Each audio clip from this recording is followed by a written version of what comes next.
খেয়াল করে উম্মতের জন্য সিজদায় পড়ে কান্না করে। কথা বলেন ঠিক কিনা? সেই নবী সাল্লাল্লাহু আলাইহি ওয়াসাল্লাম বলেছেন যে আমার মনে চায় যারা জামাতের সাথে নামাজ পড়ে না, যারা মসজিদে আসে না, তাদের বাড়িতে যে আমি আগুন দিয়ে জ্বালাইয়া দিই।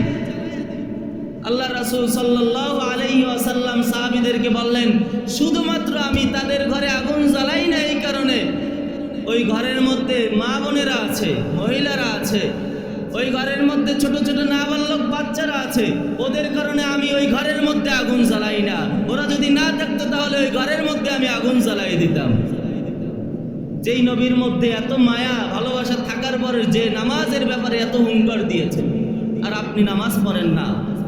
আমরা শুরুতেই সেই মহান আল্লাহ রাব্বুল আলামিনের কাছে শুকরিয়া আদায় করি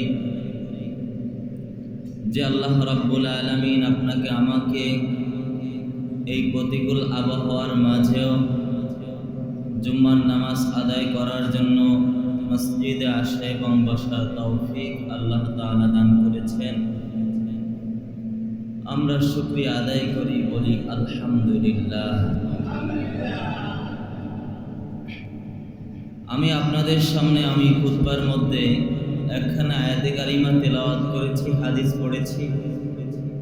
এর আলোকে সংক্ষিপ্ত আলোচনা করব। আল্লাহ তাআলা ইখলাসের সাথে আমলের নিয়তে আমাকে বলা এবং আপনাদেরকে শুনবার মতন তৌফিক আল্লাহ দান করুক, বলেন আমিন। গেছে সপ্তাহে আমাদের আলোচনা ছিল 3টি সুন্নতের উপরে। কয়টি সুন্নতের উপরে? 3টি সুন্নতের কথা সবার মনে আছে তো? আছে, আলহামদুলিল্লাহ। আমি আপনাদেরকে বলেছি যে 3টা সুন্নতের কথা কার কার মনে আছে? অনেকেই বলেছেন হ্যাঁ মনে আছে, আলহামদুলিল্লাহ। তো এই 3টি সুন্নতের উপরে যদি কেউ আমল করে তাহলে বাকি সুন্নতের উপরে আমল করার তার মুজিজা, তার গুরুত্ব চলে আসবে। বলেন সুবহানাল্লাহ। প্রথমত এই 3টি সুন্নাত যদি কারো মধ্যে না থাকে, বিজ্ঞ উলামায়ে কেরাম তারা কিতাবের মধ্যে লিখেছেন এই 3টি সুন্নাত যদি কোনো মানুষের মধ্যে প্রথমত না থাকে তাহলে তার প্রত্যেকটা ইবাদতের মধ্যে ওয়াসওয়াসা শুরু হয়ে যাবে। 3টি সুন্নাত হলো, 1 নাম্বার, প্রত্যেক ভালো কাজের শুরুতে কি বলা? বিসমিল্লাহ বলা। সবাই বলেন বিসমিল্লাহ। শুধু বিসমিল্লাহ না, এটা সংক্ষেপে বলার জন্য বলতেছি বিসমিল্লাহ না, বিসমিল্লাহির রহমানির রহিম বলা। 2 নাম্বার, প্রত্যেক ভালো কাজ ডান দিক থেকে শুরু করা। 3 নাম্বার, সমাজের মধ্যে বেশি বেশি সালাম প্রয়োগ করা, বেশি বেশি সালাম দেওয়া। এই 3টা সুন্নাত, এই 3টা সুন্নাত যদি কারো মধ্যে না থাকে তাহলে তার প্রত্যেকটা ইবাদতের মধ্যে কি শুরু হয়ে যায়? ওয়াসওয়াসা। ওয়াসওয়াসার রোগ সর্বপ্রথম শুরু হয় হচ্ছে অজুখানা থেকে দেওয়া। এই 3টা সুন্নাত, এই 3টা সুন্নাতের উপর আমল করলে প্রত্যেকটা আরো সুন্নাতের উপর আমল চলে আসবে। 5টা আমলের উপর যদি আমরা আমল করতে পারি তাহলে জিন্দেগিতে কোনো আমল বাদ যাবে না এবং মৃত্যুর পরে আমার জান্নাত আমার জন্য ওয়াজিব হয়ে যাবে। সুবহানাল্লাহ, জোরে বলেন সুবহানাল্লাহ। 1 নাম্বার আমলের কথা আল্লাহ রাসূল সাল্লাল্লাহু আলাইহি ওয়াসাল্লাম বলেছেন, তোমরা জামাতের সাথে নামাজ আদায় করো। তোমরা জামাতের সাথে নামাজ আদায় করো। জামাতের সাথে নামাজ আদায় করলে কি লাভ? অনেক লাভ। দেখেন জামাতের সাথে নামাজের গুরুত্ব কত আল্লাহ রাসূল সাল্লাল্লাহু আলাইহি ওয়াসাল্লাম দিয়েছে। যে রাসূল সাল্লাল্লাহু আলাইহি ওয়াসাল্লামের অন্তরের মধ্যে তার উম্মতের জন্য এত পরিমাণ মায়া ভালোবাসা যে তার পরিবারের দিকে না খেয়াল করে উম্মতের জন্য সিজদায় পড়ে কান্না করে। কথা বলেন ঠিক কিনা? সেই নবী সাল্লাল্লাহু আলাইহি ওয়াসাল্লাম বলেছেন যে আমার মনে চায় যারা জামাতের সাথে নামাজ পড়ে না, যারা মসজিদে আসে না, তাদের বাড়িতে যে আমি আগুন দিয়ে জ্বালাইয়া দিই।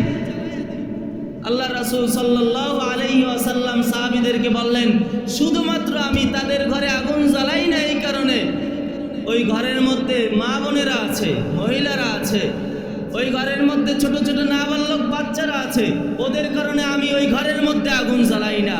ওরা যদি না থাকতো তাহলে ওই ঘরের মধ্যে আমি আগুন জ্বালাই দিতাম। যেই নবীর মধ্যে এত মায়া ভালোবাসা থাকার পরে যে নামাজের ব্যাপারে এত হুঙ্কার দিয়েছে, আর আপনি নামাজ পড়েন না। 2 নাম্বার, দ্বীনি ইলম শিক্ষা করা। 2 নাম্বার কি?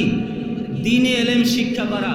আপনার মধ্যে যদি দ্বীনি জ্ঞান থাকে তাহলে আপনি কখনো ব্যবসার মধ্যে হারাম ঢুকাইতে পারবেন না, আপনি চাকরির মধ্যে কখনো ঘুষ খাইতে পারবেন না, যদি আপনার মধ্যে কি থাকে? দ্বীনি ইলম থাকে। 3 নাম্বার, কথা কম বলা। কথা কম বলা।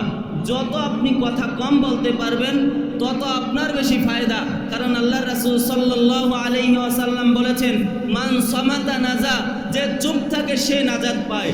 আপনি কথা বেশি বলতে গেলেন, আপনার একটা কথা মিথ্যা বলে ফেললেন, ওই মিথ্যা কথা ঢাকার জন্য আরো 10টা মিথ্যা কথা বলতে হবে। কথা বলেন ঠিক কিনা? তাহলে যত আপনি কথা কম বলবেন ততই আপনি ফায়দা লাভ করতে পারবেন। 4 নাম্বার, আমি যে ইবাদত করতেছি আল্লাহ আমার ইবাদতের উপর খুশি আছেন কিনা। বুঝাইতে পারি নাই মনে হয়?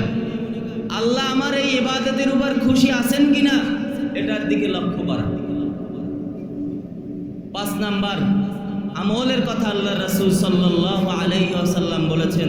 দেখেন বাবা, ভাই, সম্মানিত মুসল্লিয়ানে কেরাম, আমাদের চলার পথে কম বেশি আমাদের গুনাহ হয় কি হয় না? গুনাহ হয়। তাহলে এই গুনাহ হইলে গুনাহ মাফ করাইতে হবে না? আল্লাহ রাসূল সাল্লাল্লাহু আলাইহি ওয়াসাল্লাম বলেছেন, বেশি বেশি তওবা ইস্তিগফার বলা, আস্তাগফিরুল্লাহ আস্তাগফিরুল্লাহ। এখন মিলিয়ে দেখেন, এই 5টার উপর যদি আমরা আমল করতে পারি, অন্য অন্য আমলের উপরে আমার গুরুত্ব আসবে কি আসবে না? 5 ওয়াক্ত আপনি নামাজ যখন পড়া শুরু করবেন জামাতের সাথে, তখন আপনি চিন্তা করবেন, আজকে একটু তাহাজ্জুদ নামাজটা ওইটা পড়তে পারতাম, কে তাহাজ্জুদ নামাজটা পড়তে পারতাম, এরকমের চিন্তা চলে আসবে। আল্লাহ তাআলা আমাদেরকে আমল করার তৌফিক দান করুন, বলেন আমিন। একসাথে বলবো, আপনারা সবাই মনে রাখার চেষ্টা করবেন। 1 নাম্বার, জামাতের সাথে নামাজ পড়া। 1 নাম্বার। 2 নাম্বার, দ্বীনি ইলম শিক্ষা করা। 3 নাম্বার, কথা কম বলা। 4 নাম্বার, আল্লাহ এবং আল্লাহর রাসূল সাল্লাল্লাহু আলাইহি ওয়াসাল্লামের পছন্দ মতন ইবাদত করছি কিনা সেটা দেখা। 5 নাম্বার, বেশি বেশি তওবা ইস্তিগফার বলা। আল্লাহ তাআলা এই 5টা আমলের উপরে আমাদেরকে আমল করার তৌফিক দান করুন, বলেন আমিন সুম্মা আমিন। ওয়া আখির দাওয়ানা আলহামদুলিল্লাহি রাব্বিল আলামিন। মুহতারাম হাজিরিন, আমরা যে যা পারি সকলে মসজিদের জন্য বেশি বেশি দান করি।